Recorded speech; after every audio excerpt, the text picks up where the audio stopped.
ఈ శీర్షికలో మనం సమితులు, సమితి భావన, సమితుల యొక్క ప్రక్రియలు, వాటిపై ఆధారిత సమస్యల గురించి నేర్చుకోబోతున్నాం. సమితి అనేటువంటి భావనని ముందుగా మనకు ప్రవేశపెట్టినటువంటి, ఉపయోగించినటువంటి గణిత శాస్త్రవేత్త జార్జ్ కాంటర్. ఇది చాలా ఇంపార్టెంట్ పాయింట్. సమితి భావన గురించి చెప్పినటువంటి గణిత శాస్త్రవేత్త ఎవరు అంటే మనం జార్జ్ కాంటర్ అనేటువంటిది గుర్తుపెట్టుకోవాలి.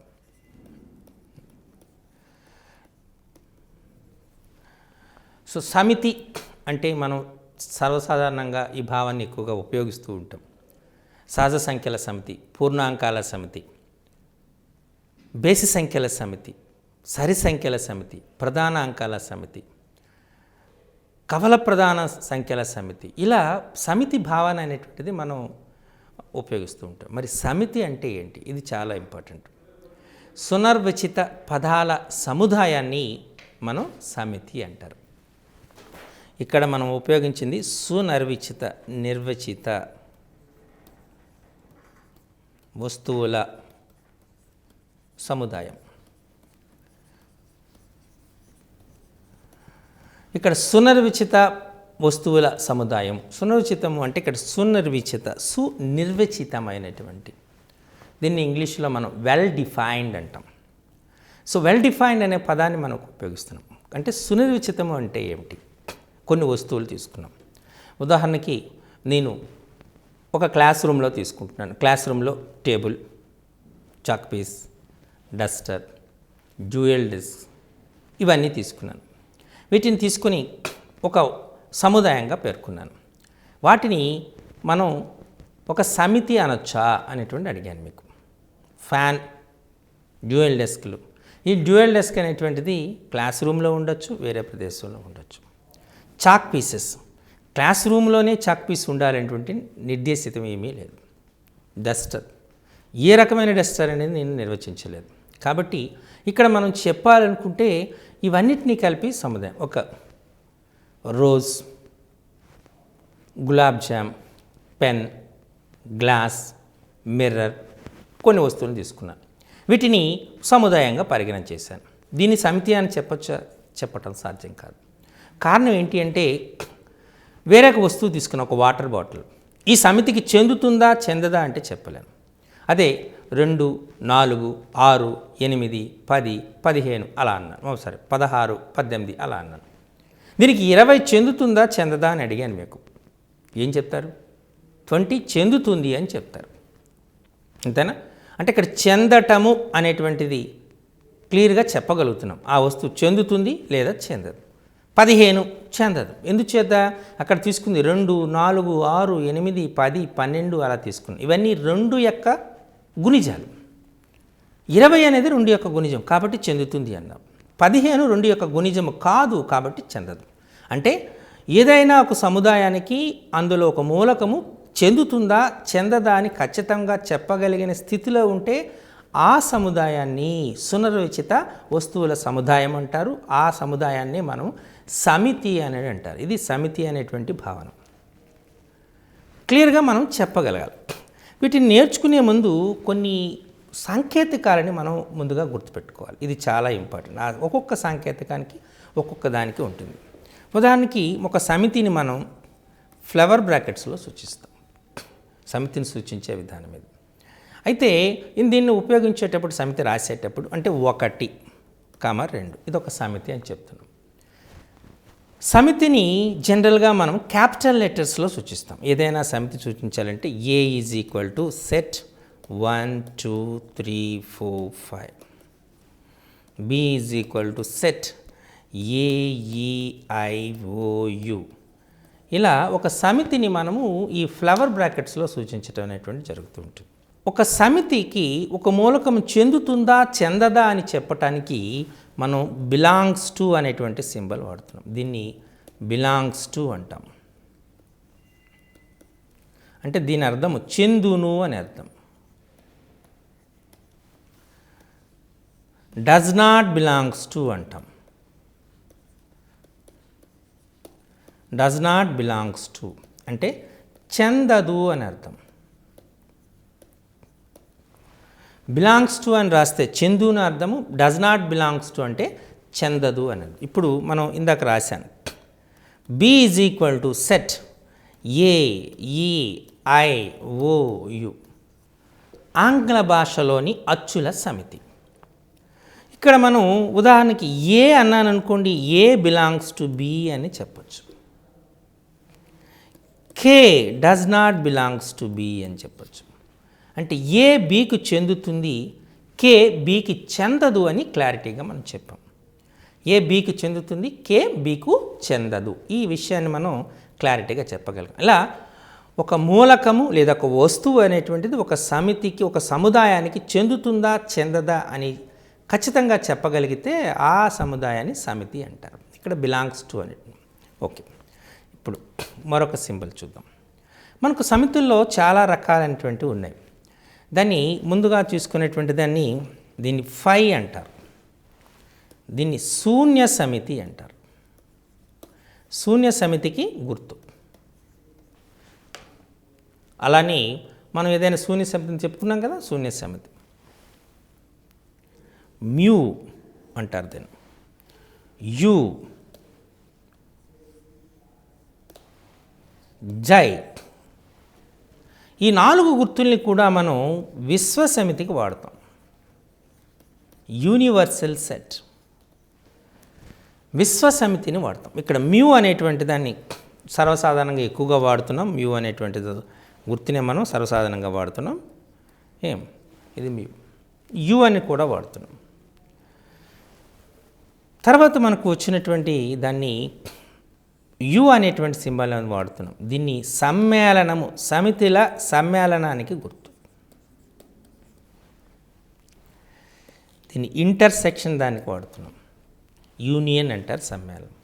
ఇంటర్సెక్షన్ సమితిల ఛేదనానికి గుర్తు.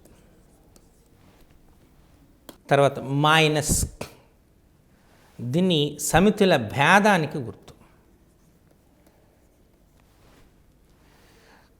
కాంప్లిమెంట్ లైక్ డాష్,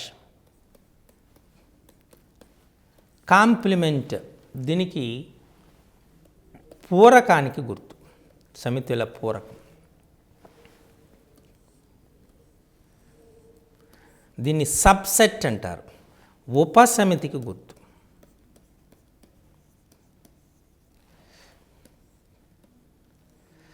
దీన్ని సబ్సెట్ ఆర్ ఈక్వల్ టు అంటారు. సబ్సెట్ ఆర్ ఈక్వల్ టు అంటారు. సబ్సెట్ ఆర్ ఈక్వల్ టు అంటే క్రమ ఉపసమితికి.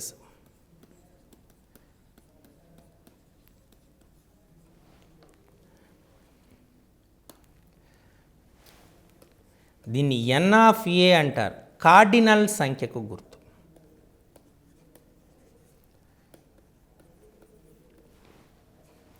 ఓకే, కార్డినల్ సంఖ్యకు గుర్తు.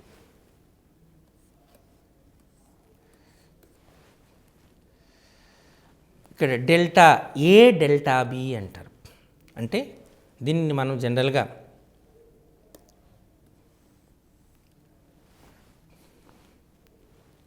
సిమెట్రికల్ డిఫరెన్స్ అంటారు, సౌష్ఠవ భేదము అంటారు. సౌష్ఠవ భేదానికి గుర్తు. ఓకే, ఇవి అలాగే దీన్ని సచ్ దట్ అంటారు. ఇలా గుర్తు కానీ 2 చుక్కలు కానీ మనం ఉపయోగిస్తూ ఉంటాం. దీన్ని సచ్ దట్ అనేటువంటి గుర్తు. చూసారా, ఇవి మనం ఈ సమితుల్లో ఉపయోగించేటువంటి గుర్తులు. ఒకసారి మనం ముందుకు ప్రీవియస్కి పోయి చూద్దాం ఏ గుర్తులు వాడుతున్నాం అనేటువంటిది. ఫై అనేటువంటిది శూన్య సమితికి గుర్తు. మ్యూ అనేటువంటిది మ్యూ, యు, ఒమేగా, జై. ఈ 4 గుర్తులను కూడా విశ్వసమితికి గుర్తు. సాధారణంగా మన పాఠ్యపుస్తకాల్లో మ్యూని, యూని వాడాము. ఎన్సీఆర్టీ బుక్లో, కొన్ని సిబిఎస్ఈ బుక్స్లో, అంటే ఐసిఎస్ఈ టెక్స్ట్ బుక్స్లో మనకు ఈ ఒమేగా జై అనేటువంటిది కూడా వాడడం జరిగింది. కానీ ఎక్కువగా వాడేటువంటి గుర్తు మ్యూ. దీన్ని యూనియన్ అంటారు, సమ్మేళనానికి గుర్తు. ఇది ఇంటర్సెక్షన్ అంటారు, ఛేదనానికి గుర్తు. దీన్ని డిఫరెన్స్ అంటారు, ఏ మైనస్ బి అంటారు, భేదానికి గుర్తు. ఏ కాంప్లిమెంట్ ఏ డాష్ అంటారు, ఇది పూరకానికి గుర్తు. సబ్సెట్ అంటారు దీన్ని, ఉపసమితికి గుర్తు. సబ్సెట్ ఆర్ ఈక్వల్ట్ అంటారు, ఇది క్రమ ఉపసమితికి గుర్తు. ఎన్ ఆఫ్ ఏ అంటారు, కార్డినల్ సంఖ్యకు గుర్తు. డెల్టా అంటారు దీన్ని, సౌష్ఠవ భేదానికి గుర్తు. సచ్ దట్ అంటారు, ఇది మామూలుగా మనం సమితి నిర్మాణ రూపంలో వ్రాసేటప్పుడు. నెక్స్ట్ పి ఆఫ్ ఏ అంటారు. పి ఆఫ్ ఏ అంటే మనం పవర్ సెట్ అంటారు. పవర్ సెట్ అంటారు. పవర్ సెట్ ఉపసమితులని, సమితులుగా ఉపసమితుల్ని మూలకాలుగా కలిగినటువంటి సమితి, దీన్ని పవర్ సెట్ అంటారు. ఈ విధంగా మనం వివిధ రకాలైనటువంటి, ఎందుకంటే సమితి అనేటువంటిది ఒక భావన, ఈ భావనని మనం నేర్చుకోబోతున్నాం కాబట్టి వాటి గుర్తుల్ని ఏ రకంగా ఉపయోగిస్తారు, ఆ గుర్తుల్ని ఏ విధంగా మనం పలుకుతామనేటువంటిది కూడా ముఖ్యంగా దీన్ని లాంగ్వేజ్ ఆఫ్ సెట్స్ అనేది అంటారు. కాబట్టి వీటిని ముందుగా మనం ఈ అంశాన్ని నేర్చుకునేటప్పుడు ఈ అంశాలను కూడా మనం స్పష్టంగా నేర్చుకోవాల్సినటువంటి బాధ్యత ఉంది. ఓకే, ఇప్పుడు అందరికీ తెలుసు కదా, సమితి అని తీసుకున్నాం. సమితి భావాన్ని జార్జ్ కాంటర్ అనేటువంటి వాడు అభివృద్ధి చేయటం జరిగింది. సమితి అంటే సునిర్వచిత వస్తువుల సముదాయాన్ని సమితి అంటారు. ఇక్కడ సునిర్వచితము, వెల్ డిఫైన్డ్ అంటే ఏమిటి అంటే, సునిర్వచితము అంటే వెల్ డిఫైన్ అంటే మనకు చెప్పేటప్పుడు దానికి ఉపయోగించే కారణం ఏంటి అంటే, ఏదైనా ఒక వస్తువు లేదా మూలకము లేదా సంఖ్య ఆ సముదాయానికి చెందుతుందా లేదా అని చెప్పగలిగితే ఆ సముదాయాన్ని మనం సమితి అనేటువంటి అంటారు. సమితిని సాధారణంగా క్యాపిటల్ అక్షరాలతో సూచిస్తారు, ఏబిసిడి అని. మూలకాలని స్మాల్ లెటర్స్తో సూచించడం జరుగుతూ ఉంటుంది. ఈ రకంగా మనం సమితిని రిప్రజెంట్ చేయటం ఎలా ప్రాతినిధ్యపరుస్తారు. సమితిని 2 రకాలుగా ప్రాతినిధ్యపరుస్తారు. సమితుల ప్రాతినిధ్యం.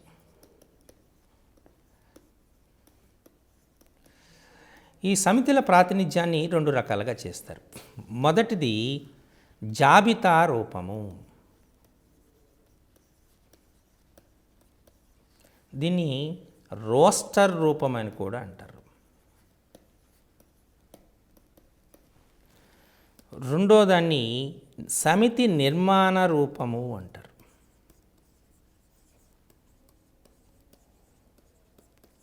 మనకు సమితులను ప్రాతినిధ్యపరచడం అనేటువంటి 2 రకాలుగా ఉంటుంది. మొదటిది జాబితా రూపం, రోస్టర్ రూపం అని కూడా అంటారు. రెండోది సమితి నిర్మాణ రూపం. ఓకే, అయితే ఏ రకంగా అసలు జాబితా రూపం అంటే ఏమిటి, సమితి నిర్మాణ రూపం ఏంటో మనం చూద్దాం. మొదటిగా జాబితా రూపం.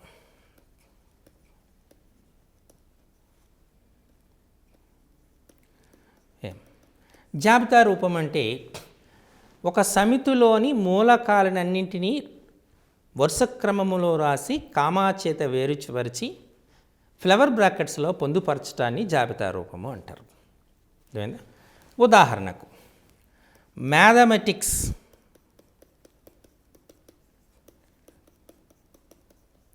అను పదములోని అక్షరాల సమితి. అను పదములోని అక్షరముల సమితి ఇది అని చెప్పారు. ఏ అనేది మ్యాథమెటిక్స్ అను పదములోని అక్షరాల సమితి ఇలా ఇచ్చారు. మరి ఇలా ఇచ్చేటప్పుడు దానికి సమితి రూపంలో రాయాలి. ముందుగా ఈ జాబితా రూపంలో వచ్చి A is equal to flower bracket start చేయాలి. మ్యాథమెటిక్స్ ముందు ఎం రాశారు, తర్వాత ఏ, తర్వాత టీ, తర్వాత హెచ్, తర్వాత ఈ, మరలా ఎం వచ్చింది. ఇక్కడ చాలా ఇంపార్టెంట్ కండిషన్ ఏంటంటే ఏ మూలకము కానీ ఏ వస్తువు కానీ ఏ సంఖ్య కానీ పునరావృతం కాకూడదు. ఒకవేళ ఆ పదజాలంలో పునరావృతమైన దాన్ని ఒక్కసారి మాత్రమే పరిగణించాలి, 1 కంటే ఎక్కువ సార్లు పరిగణించాలి. కాబట్టి ఎం అనేది రెండోసారి వచ్చింది కాబట్టి ఎంని రాయవలసిన పని లేదు. అలాగే ఏ అనేటువంటిది రెండోసారి వచ్చింది కాబట్టి అది కూడా పరిగణించవలసిన పని లేదు.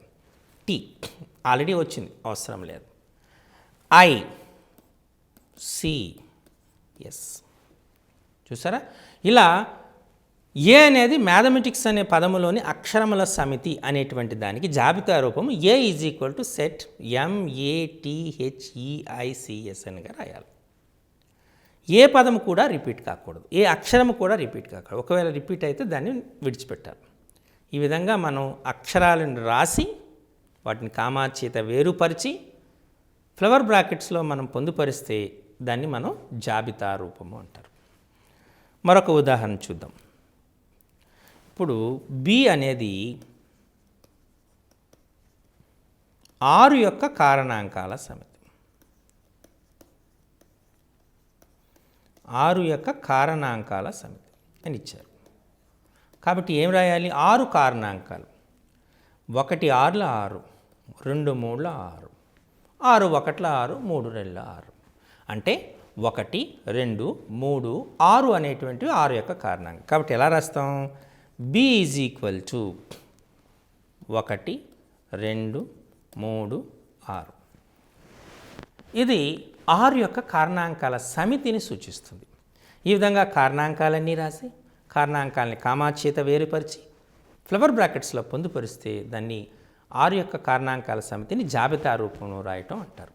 ఈ రకంగా మనం ఏమైతే ఇచ్చాడో వాటి యొక్క ఆ వస్తువుల యొక్క ఆ సంఖ్యల యొక్క క్రమంలో రాస్తూ వాటిని కామాల చేత వేరుపరిచి ఫ్లవర్ బ్రాకెట్స్లో పొందుపరచడాన్ని మనం జాబితా రూపం అంటారు. సో మోస్ట్లీ అందరికీ జాబితా రూపం అంటే అర్థమైంది అనుకుంటాం.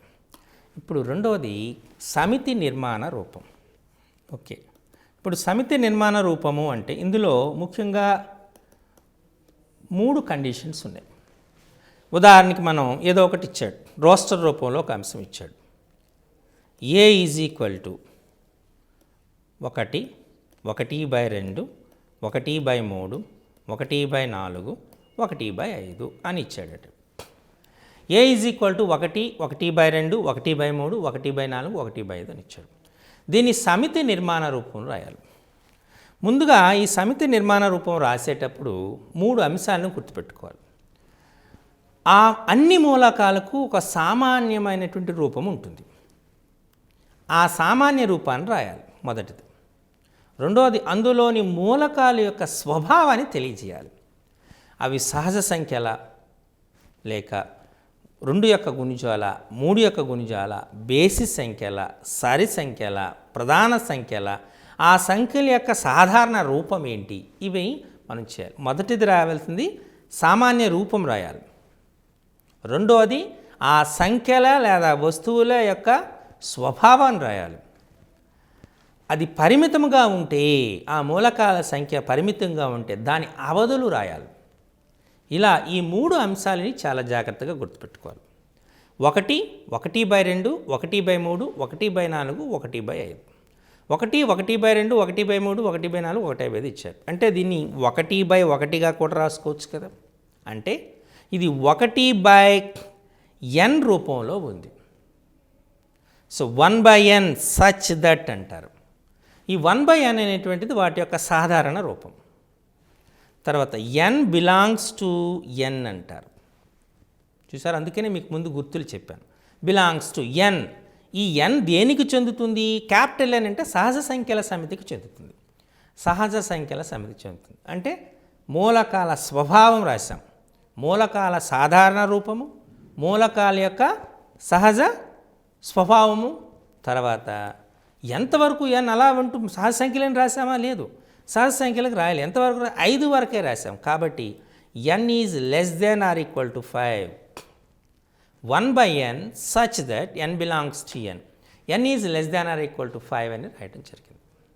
చూసారా, ఇలా మనం స్వభావం అంటే మన యొక్క సాధారణ రూపం రాయాలి, మూలకాల స్వభావాన్ని రాయాలి, మూలకాల పరిధిని రాయాలి, అంటే లిమిట్ని రాయాలి. ఇలా రాస్తే దాన్ని సమితి నిర్మాణ రూపము అంటారు. అర్థమైందా? ఇది సమితి నిర్మాణ రూపం. ఫర్ ఎగ్జాంపుల్ కొన్నిసార్లు దీనిలో అప్లికేషన్ క్వశ్చన్స్ కూడా ఇస్తాడు. కాబట్టి చూడండి, ఉదాహరణకి b is equal to 1/2, okay, 1/12, 1/36, 1/80, 1/150. దీని యొక్క సమితి నిర్మాణ రూపం రాయాలి. 1/2, 1/12, 1/36, 1/80, 1/150. దీని యొక్క సమితి నిర్మాణ రూపం రాయాలి. సమితి నిర్మాణ రూపం రాయాలంటే మీరు ఇప్పుడు చూడండి, 2ని 1³ + 1² రాయొచ్చు, అంతేనా? 12ని 2³ + 2². 2³ అంటే 8, 2² అంటే 4, 8 + 4 12. 36ని 3³ + 3². 80ని 4³ + 4². 150ని 5³ + 5². ఇలా రాశారు.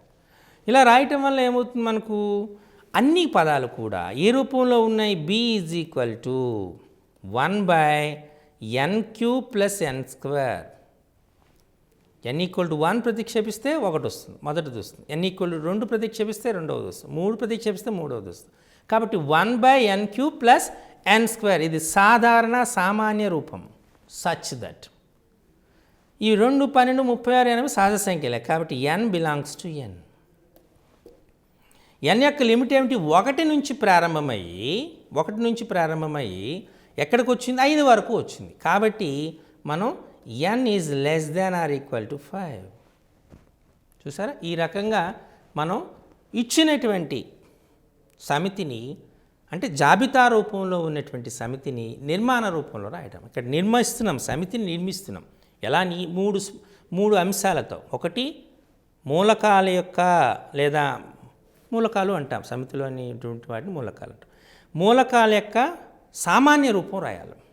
సామాన్య రూపం ఏంటి? 1/n³ + n². రెండోది మూలకాల స్వభావం రాయాలి, n belongs to n.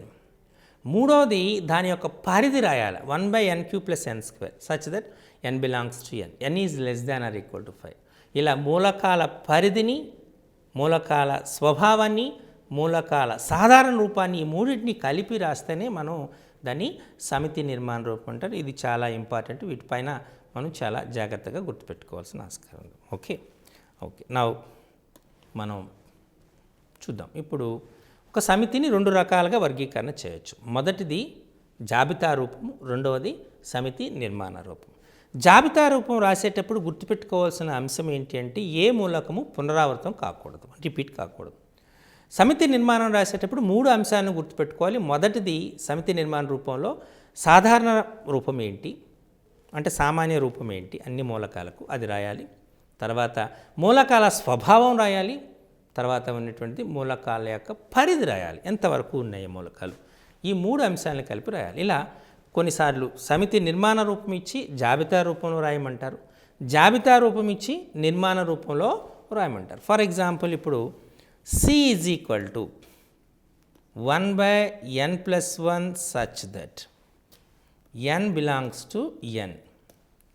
n is less than equal to 3 అన్నారు.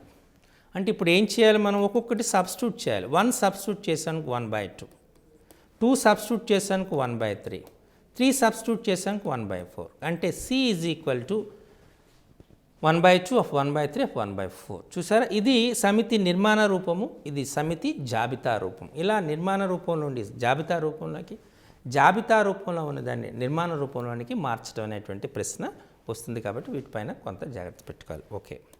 సో ఇప్పుడు మనం ఈ సమితులను తీసుకునేటప్పుడు సమితుల్లో చాలా రకాలు ఉంటాయి. ఈ సమితుల్లో రకాలపైన పూర్తి అవగాహన అనేటువంటి అవసరం. మొట్టమొదటిగా తీసుకున్నటువంటిది పరిమిత సమితి. పరిమిత సమితి, దీన్ని ఫైనైట్ సెట్ అంటారు. మూలకాల సంఖ్య పరిమితంగా ఉంది అనుకోండి, మూలకాల సంఖ్య పరిమితంగా ఉంది అనుకోండి, ఆ సమితిని పరిమిత సమితి అంటారు. 5 కంటే తక్కువైన సహజ సంఖ్యల సమితి పరిమిత సమితి. 5 కన్నా తక్కువైన సహజ సంఖ్యల సమితి అవుతుంది సెట్ 1, 2, 3, 4. కాబట్టి 5 కంటే తక్కువ. ఆంగ్ల అక్షరాలలోని అచ్చుల సమితి AEIOU. మీ పుస్తకంలోని, మీ పాఠ్య పుస్తకంలోని పేజీల సంఖ్య, ఓకే, పేజీల సంఖ్య సమితి, పేజీల సమితి. పేజీలు ఎన్ని పేజీలు ఉన్నాయి? పేజీల సమితి ఎన్ని ఉంటాయి? ఉదాహరణకి మీ పుస్తకంలో 300 ఉన్నాయి అనుకోండి, 300 పేజీలు అంటారు. అది ఏవైతే సమితిలోని మూలకాలు లెక్కించదగ్గవైతే, మూలకాల సంఖ్య లెక్కించదగినదైతే పరిమిత సమితి అంటారు. ఇందులో బాగా గుర్తుపెట్టుకోవాల్సింది ఏంటి అంటే మనం చూడగానే చెప్పవచ్చు. ఈ పరిమితం అంటే రెండు వైపులా అంటే మనకు మొదటి పదము ఉంటుంది, చివరి పదము ఉంటుంది. అంటే మొదటి మూలకం ఉంటుంది, చివరి మూలకం రెండు ఉంటాయి కాబట్టి చూడగానే అది పరిమిత సమితి అని చెప్పవచ్చు. ఇప్పుడు రెండవది అపరిమిత సమితి, ఇన్ఫైనైట్ సెట్ అంటారు. పరిమిత సమితి, అపరిమిత, ఇన్ఫైనైట్ సెట్. మూలకాల సంఖ్య లెక్కించలేనిది అపరిమిత సమితి అంటారు. సహజ సంఖ్యల సమితి అపరిమిత సమితి. సహజ సంఖ్యల సమితిలో చిన్న సంఖ్య ఏది అంటే ఒకటి అని చెప్తాం, పెద్ద సంఖ్య అంటే చెప్పలేం. వాస్తవ సంఖ్యల సమితి, సరి సంఖ్యల సమితి, బేసి సంఖ్యల సమితి, ప్రధాన సంఖ్యల సమితి, ఇలా ఆకాశంలోని నక్షత్రాల సమితి అని చెప్పుకుంటూ పోతుంది. అంటే ఏవైతే లెక్కించదగనివి, లెక్కించలేనివి వాటిని కలిగిన మూలకాల సంఖ్య కలిగినటువంటి దాన్ని అపరిమిత సమితి అంటారు. ఇక్కడ మీకు క్లారిటీగా అర్థమైపోతుంది. మూలకాల సంఖ్య పరిమితంగా ఉంటే ఆ సమితిని పరిమిత సమితి అంటారు. మూలకాల సంఖ్య అపరిమితంగా లెక్కించలేని దగ్గరగా ఉంటే దాన్ని అపరిమిత సమితి అంటారు. ఈ రెండింటికి ఒక ఉదాహరణ ఇవ్వచ్చు. 6 యొక్క కారణాంకాల సమితి అంటే ఏదైనా ఒక కారణాంకాల సమితి పరిమిత సమితి. ఉదాహరణకి 6 తీసుకున్నారు. 6 యొక్క కారణాంకాలు ఏమవుతుంది? 1, 2, 3 అంటే 4 మూలకాలు ఉన్నాయి పరిమిత సమితి. 6 యొక్క కారణాంకాల సమితి. 6 యొక్క గుణిజాల సమితి 6, 12, 18, 24, 30, 36 అలా రాసుకుంటూ పోవచ్చు. అపరిమిత సమితిని గుర్తుపెట్టుకోవడానికి అండ్ సో ఆన్ అని చుక్కలు ఉంటాయి. అంటే ఇది కంటిన్యూ అవుతుంది, కొనసాగింపబడుతుంది అనేటువంటి తెలం. చూడగానే 1, 2, 3 అనేది పరిమిత సమితి, 6, 12, 18, 24, 30, 36 అనేది సో ఆన్ చుక్క రోస్టర్ రూపంలో ఉంటే అది పరిమిత సమితి, అపరిమిత సమితి అని సులభంగా చెప్పవచ్చు. అంటే చూడగానే పరిమితంగా మూలకాలు కనబడితే అది పరిమిత సమితి అని, మూలకాల సంఖ్య అపరిమితంగా ఉన్నట్లుగా సూచించే విధంగా చుక్కల రూపంలో కొనసాగింపు అంటే దాన్ని అపరిమిత సమితి అనేటువంటి అంటారు. మీకు రెండిటికి ఒకే ఉదాహరణతో మీకు చెప్పాను. ఏదైనా ఒక సంఖ్య యొక్క కారణాంకాల సమితి పరిమిత సమితి అవుతుంది, ఆ సమితి యొక్క గుణిజాల సమితి అపరిమిత సమితి అవుతుంది. ఈ రెండిటికి ఉమ్మడిగా ఉన్నటువంటి ఒక ఉదాహరణ కాబట్టి అది మీకు చెప్పడం జరిగింది. ఓకే, అంటే మూలకాల సంఖ్యను బట్టి సమితులను 2 రకాలుగా వర్గీకరణ చేశారు. పరిమిత సమితి, అపరిమిత సమితి. వీటిలోనే మనకు పరిమిత సమితుల్లోనే మనకు చాలా రకాలు వస్తాయి. ముందు పరిమిత సమితుల్లో మొట్టమొదటిది శూన్య సమితి, నల్ సెట్ అంటారు. ఇంగ్లీష్లో నల్ సెట్ అంటారు, ఎంటీ సెట్ అని కూడా అంటారు. శూన్య సమితి, దీన్ని 5 అనేటువంటి అక్షరంతో సూచిస్తారు. దీన్ని 5 అని శూన్య సమితి. మూలకాలు లేనట్టి సమితిని శూన్య సమితి అంటారు. అంటే ఆ సమితిలో మూలకాలు ఉండవు. రుణ సహజ సంఖ్యల సమితి, రుణ సహజ సంఖ్యలు ఎక్కడైనా ఉంటాయా? లేవు, కాబట్టి అది అపరిమిత సమితి. సరే, శూన్య సమితి 3 కారణాంకాలు కలిగినటువంటి 3 లేదా అంతకన్నా ఎక్కువ కారణాంకాలు కలిగిన ప్రధాన సంఖ్యల సమితి.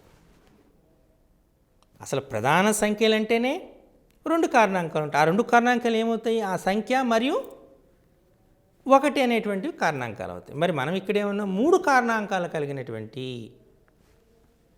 ప్రధాన సంఖ్యలు అక్కడ లేవు. ఇలా మూలకాలు లేనటువంటి సమితిని శూన్య సమితి అనేటువంటి అంటారు. ఒక సమితి సమితి మూలకాల స్వభావాన్ని బట్టి అది కొన్నిసార్లు శూన్య సమితి అవుతుంది, కొన్నిసార్లు శూన్య సమితి కాదు. దానికి ఒక ఉదాహరణ చెప్తాను చూడండి. X such that x plus 5 is equal to 5. X belongs to N అని ఇచ్చాను.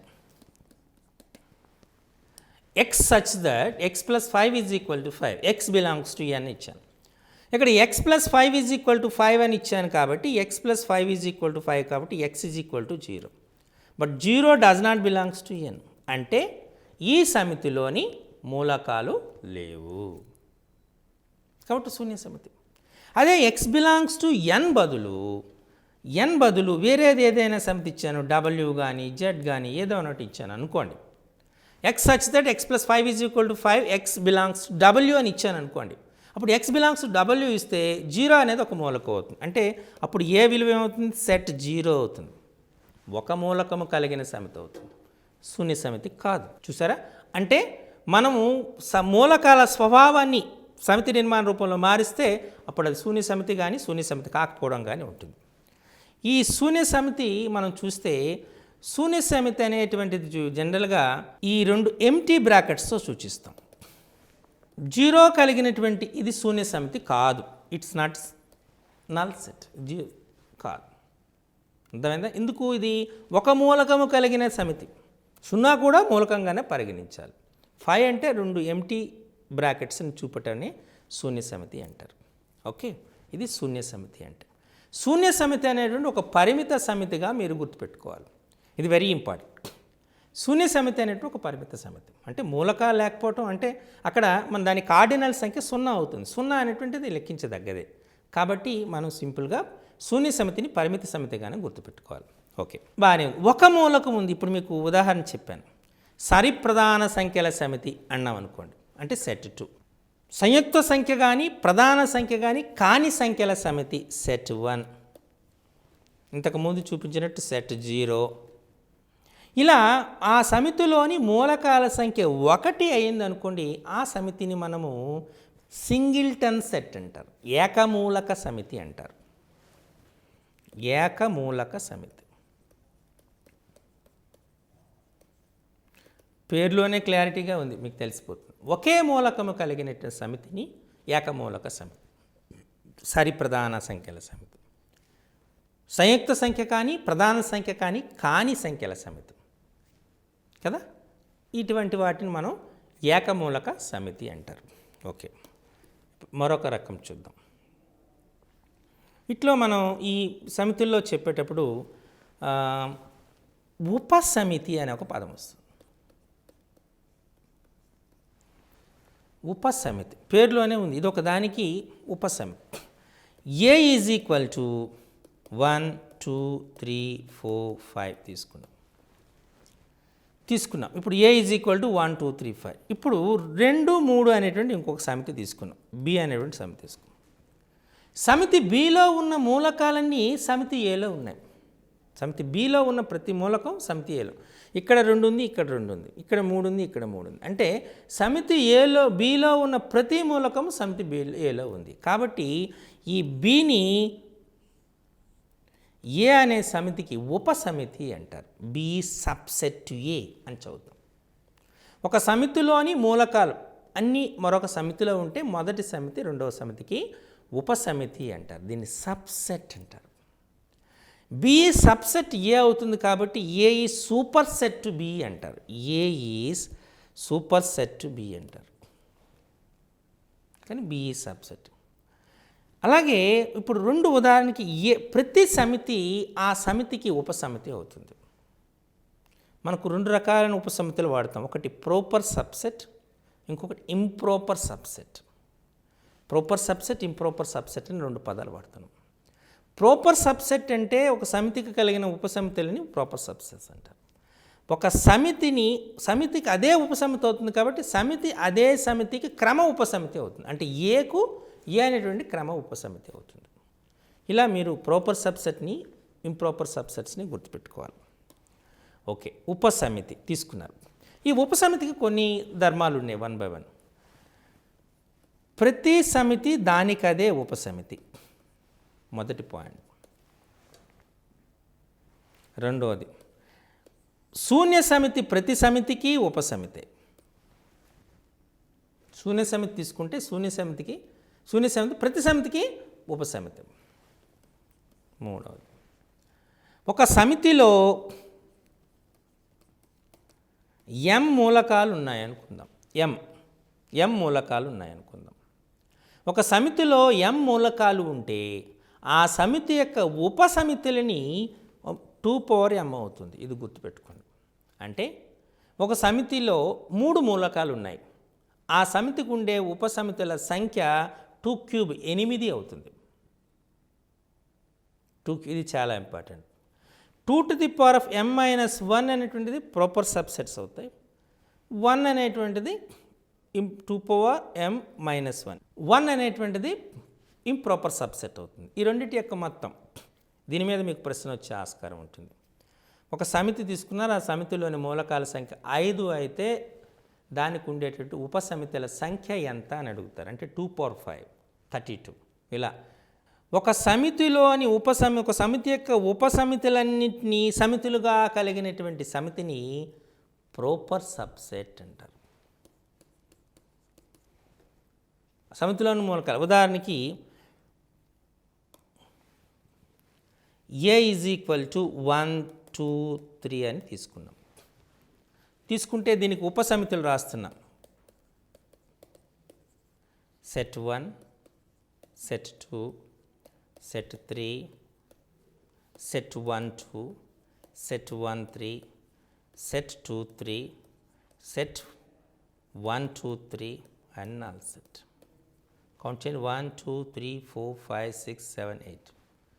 3 మూలకాలు ఉన్నాయి కాబట్టి 2 క్యూబ్ అంటే 8 ఉపసమితులు ఉన్నాయి. ఒక సమితి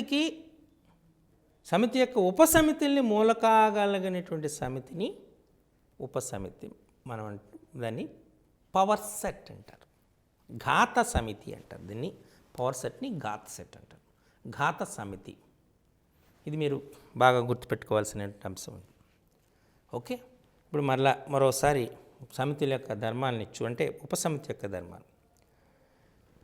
ప్రతి సమితి దానికి అదే ఉపసమితి అవుతుంది. అది దానికి క్రమ ఉపసమితి అవుతుంది, అంటే ఇంప్రాపర్ సబ్సెట్ అవుతుంది. క్లియర్. శూన్య సమితి ప్రతి సమితికి ఉపసమితి అవుతుంది. 5 సబ్సెట్ ఏ. ఒక సమితిలో m మూలకాలు ఉంటే ఆ సమితి యొక్క ఉపసమితుల సంఖ్య 2 పవర్ m అవుతుంది. ఒక సమితి యొక్క ఉపసమితులన్నీ మూలకాలుగా కలిగినటువంటి సమితిని ఘాత సమితి, పవర్ సెట్ అంటారు. అర్థమైందా? కాబట్టి ఇవి సాధారణంగా మనకు ఉపసమితులు. అలానే ఏ అనేటువంటిది బికు ఉపసమితి, బి అనేటువంటిది ఏకు ఉపసమితి అయ్యింది అనుకోండి. ఏ ఈ subset to B and B subset to A ఎప్పుడు అవుతుంది అంటే ఏ ఈక్వల్ టు బి అవుతుంది. అంటే ఏబీలు సమాన సమితులు అవ్వాలి, తుల్య సమితులు అవ్వాలి. ఏబీలు తుల్య సమితులు అయితే ఏకు బి ఉపసమితి అవుతుంది, బికు ఏ ఉపసమితి అవుతుంది. ఏ సబ్సెట్ టు బి అయింది అనుకోండి, బి సబ్సెట్ టు సి అయింది అనుకోండి, అప్పుడు ఏ సబ్సెట్ టు సి అవుతుంది. దీన్ని ట్రాన్సిటివ్ ప్రాపర్టీ అంటారు. ఏకు బి ఉపసమితి, బికు సి ఉపసమితి అయితే ఏకు సి ఉపసమితి అనేటువంటిది అవుతుంది. దీనిపైన మీకు ఉపసమితుల పైన మంచి ప్రశ్న వచ్చేటువంటి ఆస్కారం ఉంటుంది. దానికి అది చాలా అవసరం కూడా. మీరు జాగ్రత్తగా పరిశీలిస్తే ఈ ఉపసమితుల్లో అనేటువంటి దానికి చూద్దాం. ఎలా అంటే సమితి ఏలోని మూలకాల సంఖ్య, ఏలోని మూలకాల సంఖ్య సమితి బి మూలకాల సంఖ్యకు రెట్టింపు. సమితి ఏలోని మూలకాల సంఖ్య సమితి బి మూలకాల సంఖ్యకు రెట్టింపు. సమితి బి సమితి సి కంటే పెద్దది.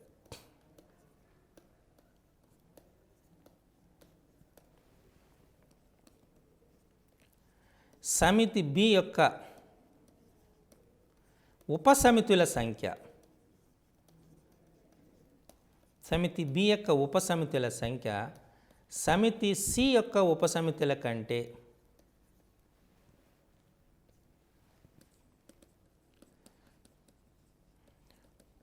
సంఖ్య కంటే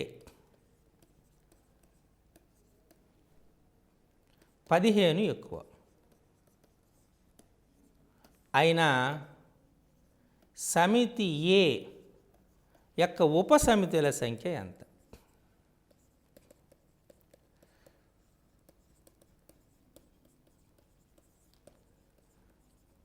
ఇది సమితి ఏలోని మూలకాల సంఖ్య సమితి బి మూలకాల సంఖ్యకి రెట్టింపు. సమితి బి సమితి సి కంటే పెద్దది. సమితి బి యొక్క ఉపసమితుల సంఖ్య సమితి సి యొక్క ఉపసమితుల సంఖ్య కంటే 15 ఎక్కువ అయినా సమితి ఏ యొక్క ఉపసమితుల సంఖ్య ఎంత? ఇది లెక్క. ఓకే, ఇది మనకు ఈ లెక్కను చేయాలనుకున్నప్పుడు మీకు జనరల్గా ఈ లాంగ్వేజ్ ఆఫ్ సెట్స్ అనేటువంటిది మంచిగా వచ్చి ఉండాలి. అలా వస్తే ఈ లెక్క పెద్ద కష్టమేం కాదు. మీరు జాగ్రత్తగా పరిశీలించండి. మొదటి వాక్యం, ఇప్పుడు మొదటి వాక్యం చూస్తే సమితి ఏ, ఇక్కడ నేను ఒక పదం చెప్పడం మర్చిపోయాను. ఒక సమితిలోని మూలకాల సంఖ్యను కార్డినల్ సంఖ్య అంటారు. కార్డినల్ సంఖ్య. కార్డినల్ సంఖ్య అంటే సమితిలోని మూలకాల సంఖ్యను కార్డినల్ సంఖ్య అంటారు. దీన్ని ఎన్ ఆఫ్ ఏ, ఇప్పుడు ఏ అనేది సమితి అనుకోండి, ఎన్ ఆఫ్ ఏ అని చేస్తారు. చదివేటప్పుడు number of elements of set A అంటారు. సింపుల్గా ఎన్ ఆఫ్ ఏ అంటారు. ఒక సమితిలోని మూలకాల సంఖ్యను మనం కార్డినల్ సంఖ్య అంటారు. దాన్ని సంకేతం పరంగా మనం ఏ అనేది సమితి అయితే ఎన్ ఆఫ్ ఏ అనేది సూచించడం జరుగుతుంది. ఓకే, ఇప్పుడు మనం ఈ కార్డినల్ సంఖ్య మొదటిది ఏమన్నాం? సమితి ఏలోని మూలకాల సంఖ్య అంటే ఎన్ ఆఫ్ ఏ. సమితి ఏలోని మూలకాల సంఖ్య సమితి బిలోని మూలకాల సంఖ్యకు రెట్టింపు అన్నాం. రెట్టింపు అంటే 2 రెట్లు, అంటే 2 into n of B. N of A is equal to 2 times of N of B అంటే అర్థం ఏమిటి? సమితి ఏలోని మూలకాల సంఖ్య సమితి బిలోని మూలకాల సంఖ్యకు రెట్టింపు. మొదటి సెంటెన్స్. ఇప్పుడు రెండో సెంటెన్స్, సమితి బి సమితి సి కంటే పెద్దది. ఏ రకంగా ఒక సమితి ఇంకో సమితికి పెద్దది అని చెప్పగలుగుతాం? మూలకాల సంఖ్యను బట్టి. అంటే సమితి బి యొక్క మూలకాల సంఖ్య N of B is greater than N of C. సమితి బి సమితి సి కంటే పెద్దది. దేని దృష్ట్యా? మూలకాల సంఖ్యను బట్టి. రెండో వాక్యం అయిపోయింది. ఇప్పుడు మూడవ వాక్యం, ఒక సమితి యొక్క మూలకాల సంఖ్యను m అనుకుంటే దాని యొక్క ఉపసమితుల సంఖ్య 2m అవుతుంది. ఇది నేర్చుకున్నారు. సమితి బి యొక్క ఉపసమితుల సంఖ్య అంటే 2n ఆఫ్ బి. సమితి బి యొక్క ఉపసమితుల సంఖ్య దేనికి సమానము? సమితి సి యొక్క ఉపసమితుల కంటే 15 ఎక్కువ, అంటే 2n ఆఫ్ సి. సమితి సి యొక్క ఉపసమితుల సంఖ్య కంటే 15 ఎక్కువ కాబట్టి +15. ఇప్పుడు మనకు అడిగింది ఏంటి? సమితి ఏ యొక్క ఉపసమితుల సంఖ్య కావాలి, అంటే 2n ఆఫ్ ఏ విలువ కావాలి. ఇది ప్రశ్న. చూసారా? అంటే ఇక్కడ మనం ఈ లెక్కను సాధించేటప్పుడు ముందుగా ఇచ్చినటువంటి మొత్తము దత్తాంశాన్ని మనము సాంకేతిక పరంగా మార్చుకోగలం. అప్పుడే మనకు సులభంగా వస్తుంది. మొదటిది ఏంటి? N of A equal to 2 times of N of B. సమితి ఏ యొక్క మూలకాల సంఖ్య సమితి బి యొక్క మూలకాల సంఖ్యకు రెట్టింపు. N of B is greater than N of C. అంటే సమితి బిలోని మూలకాల సంఖ్య సమితి సిలోని మూలకాల సంఖ్య కంటే ఎక్కువ, గ్రేటర్ దాన్. సమితి బి యొక్క ఉపసమితుల సంఖ్య 2n ఆఫ్ బి. సమితి సి యొక్క ఉపసమితుల సంఖ్య 2n ఆఫ్ సి కంటే 15 ఎక్కువ, +15. ఇప్పుడు మనం 2n ఆఫ్ ఏ విలువని లెక్కించాలి. ఇంతేనా? మనము లెక్కించవలసినటువంటి అంశం ఇది. ఓకే, ఇప్పుడు చూద్దాం. అంటే N of A is equal to 2 times of N of B. ఇప్పుడు మీకు చేస్తే ఇప్పుడు నేను ఇక మూడవ సమీకరణాన్ని తీసుకుంటున్నాను. మనకేమొచ్చింది? 2n of B minus 2n of C is equal to 15. అంతేనా? ఇక్కడ మనం కొన్ని పొరపాటు పడే ఆస్కారం ఉంటుంది. 2 స్క్వేర్ 4, 2 క్యూబ్ 8, 2 పవర్ 4 16, 2 పవర్ 5 32. అంటే 2 యొక్క ఘాతం ఎప్పుడు సరి సంఖ్య అవుతుంది. అంటే 2n ఆఫ్ బి సరి సంఖ్య అయింది, 2n ఆఫ్ సి సరి సంఖ్య అయింది. సరి సంఖ్య మైనస్ సరి సంఖ్య అవుతుంది. కాబట్టి 15 బేసి సంఖ్య.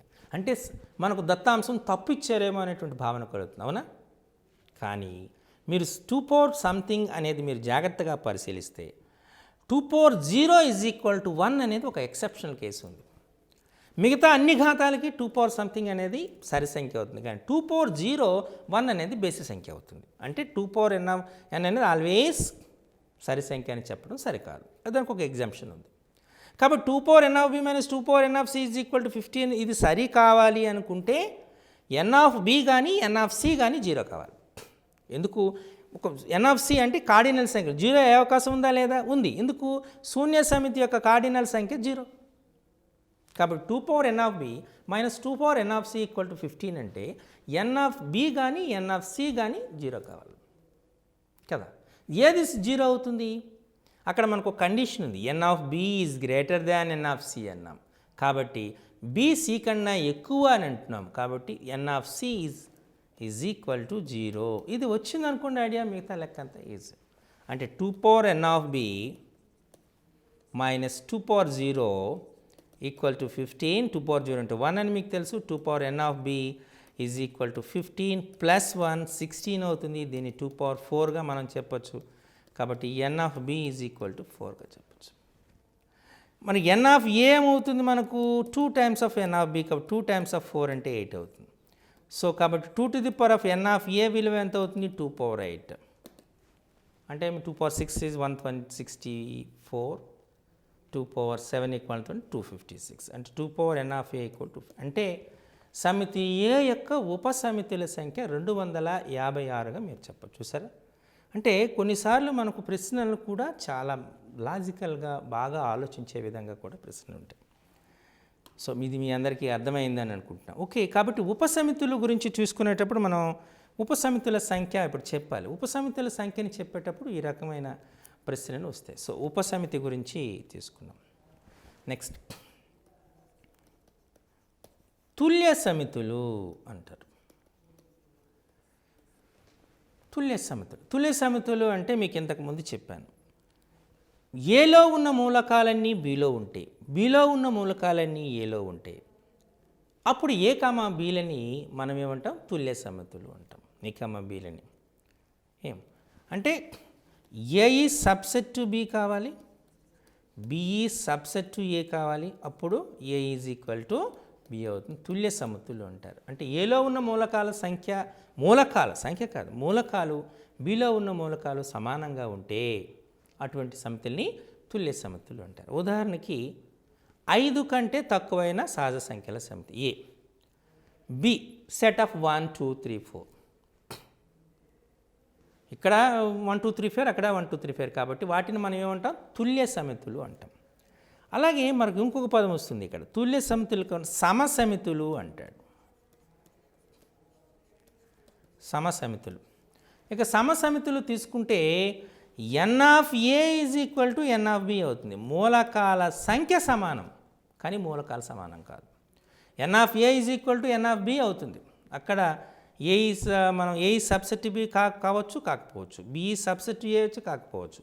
అంటే మూలకాల సంఖ్య మాత్రమే అన్వేక సాదృశ్యము కలిగినటువంటి సమితుల్ని సమసమితులు అంటారు. అంటే మూలకాల సంఖ్య మాత్రమే సమానంగా ఉంటే మూలకాలు సమానంగా ఉంటాయి. ఈ రెండింటి మధ్య తేడాన్ని మీరు గుర్తించాలి. ఫర్ ఎగ్జాంపుల్, ఏ అనేటువంటిది 1 నుండి 5 వరకు గల సహజ సంఖ్యల సమితి, బి అనేటువంటిది సెట్ ఆఫ్ ఏఈఐఓయు.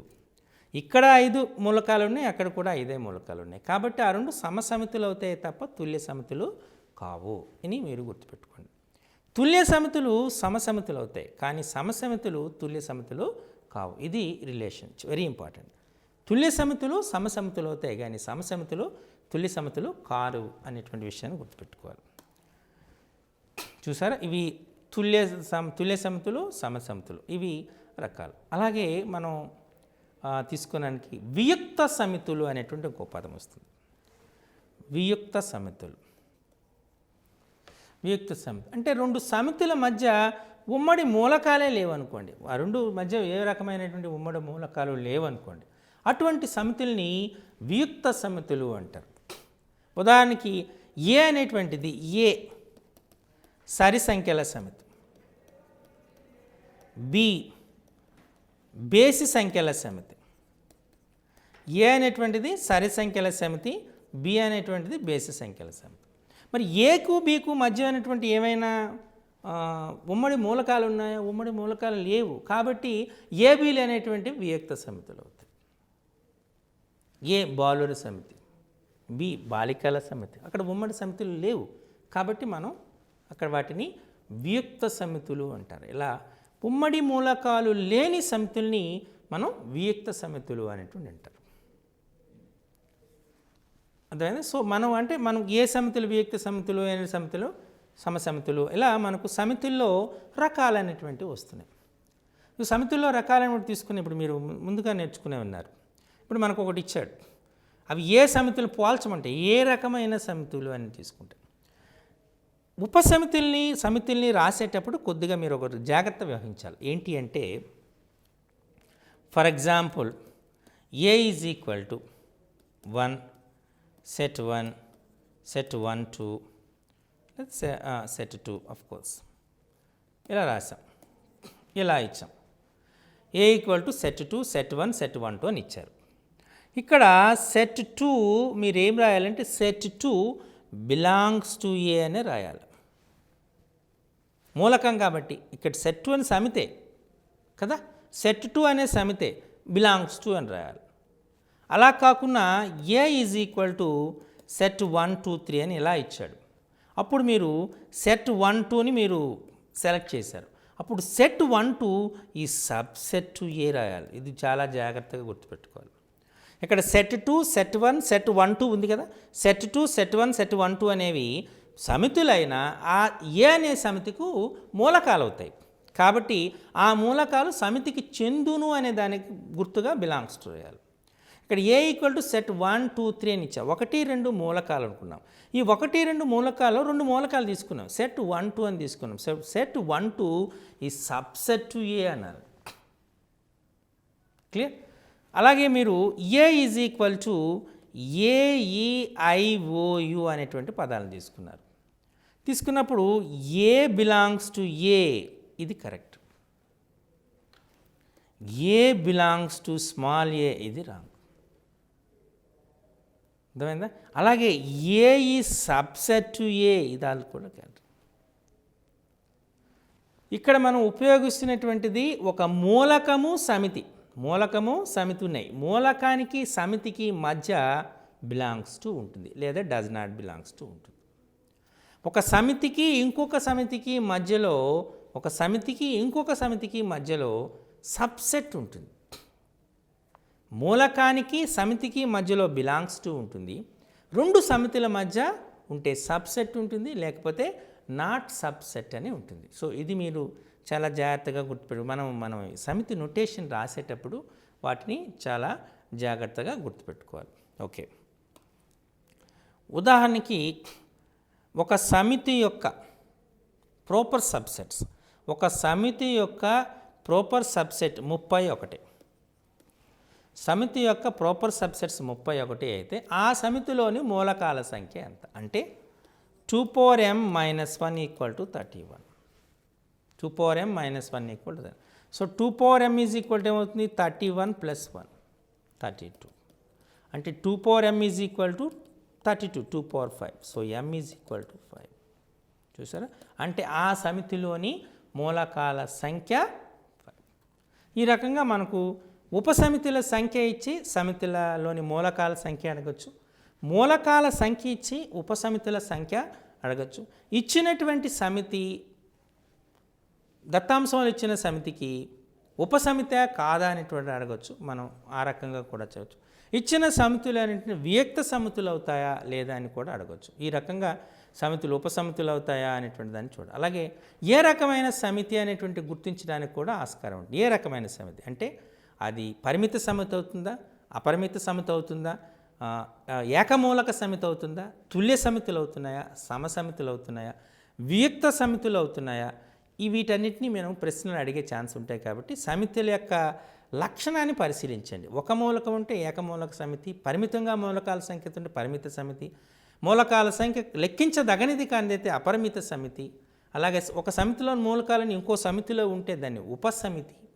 సమితుల్లో ఉమ్మడి మూలకాలు లేకపోతే దాన్ని మనం వియుక్త సమితి. అలాగే మనకు ఒక సమితికి ఒక దత్తాంశం తీసుకున్న దత్తాంశంలో చాలా సమితులు ఉన్నాయి. చాలా సమితులు ఉంటే ఆ సమితికి లో ఒక సమితి పెద్ద సమితి ఉంటుంది. ఆ పెద్ద సమితికి మిగతా సమితులన్నీ ఉపసమితులు ఉన్నాయనుకోండి, దాన్ని మనము విశ్వ సమితి మ్యూ అనేటువంటి అక్షరంతో సూచిస్తాం. ఇది విశ్వ సమితి మ్యూ అంటారు.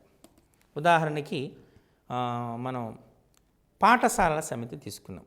ప్రభుత్వ పాఠశాల సమితి, ప్రభుత్వ ఆదర్శ పాఠశాల సమితి, Telangana social welfare residential school సమితి, ఇలా మనం తీసుకున్న పాఠశాల సమితి, తెలంగాణ పాఠశాల సమితి అనే పదం వాడామనుకోండి, దాన్ని విశ్వ సమితిగా తీసుకుంటే ప్రభుత్వ పాఠశాల సమితి government high schools, Zilla Parishad high schools, municipality schools, model schools, tribal welfare schools, social welfare schools, అన్ని స్కూల్స్ కూడా ఈ తెలంగాణ స్కూల్స్ అనేటువంటి సమితికి ఉపసమితులు అవుతాయి. కాబట్టి ఈ తెలంగాణ పాఠశాలల సమితి అనే దానికి మనం విశ్వ సమితిగా పరిగణన చేసుకుంటాం. ఇవి సమితుల్లోని రకాలు. కాబట్టి ఈ సమితుల్లోని రకాలపైన మనకు ప్రశ్నలు వచ్చే ఆస్కారం ఉంది. కాబట్టి వీటిపైన మీరు ప్రాక్టీస్ చేస్తే మీకు మంచి మార్కులు వచ్చే ఆస్కారం ఉంది. కాబట్టి ప్రయత్నం చేయండి. నమస్కారం.